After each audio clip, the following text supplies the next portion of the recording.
This is the Merstham Tunnel, which sits on the main London to Brighton railway line in southeast England. In the spring of 2025, I made a video here about the mysterious and unresolved death of a lady called Mary Money, who was murdered and thrown from a moving train inside the tunnel in 1905. If you haven't yet seen that full-length video, you'll find a link to it from this one. During my research, I also discovered another story, which, although the circumstances are different, includes some uncanny parallels.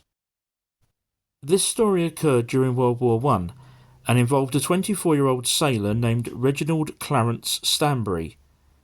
He was travelling with a friend and colleague, and, like Mary Money, they boarded a train at London's Victoria Station. Accounts state that the two men shared a train compartment with a travelling entertainer and his young son. Having already had a long journey up from Plymouth that morning, the two sailors began to doze off as the train headed south.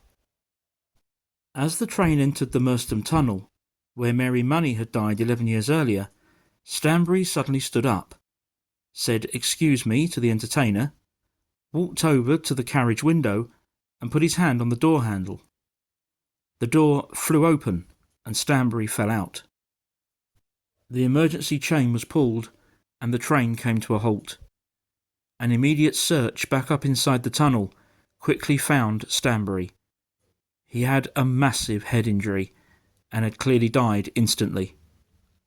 Again, just like Mary Money, the inquest into his death was held at the nearby Feathers Hotel in Merstham Village. The post-mortem examination confirmed that he had not been drinking, and there was no evidence to suggest that he had intended to take his own life. Furthermore, the entertainer confirmed that it was he who had closed the carriage door upon leaving Victoria Station, and that it was securely shut. The best assumption of the inquest was that Stanbury had woken suddenly as the train had entered the tunnel. While still half asleep, he had stood up and turned the door handle, and then overbalanced before he realised what he was doing.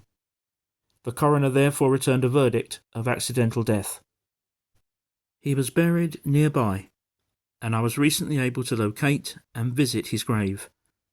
Quite rightly, he was posthumously awarded the medals to which he was entitled and granted a Commonwealth War Graves Commission headstone. May he rest in peace. Please subscribe for more.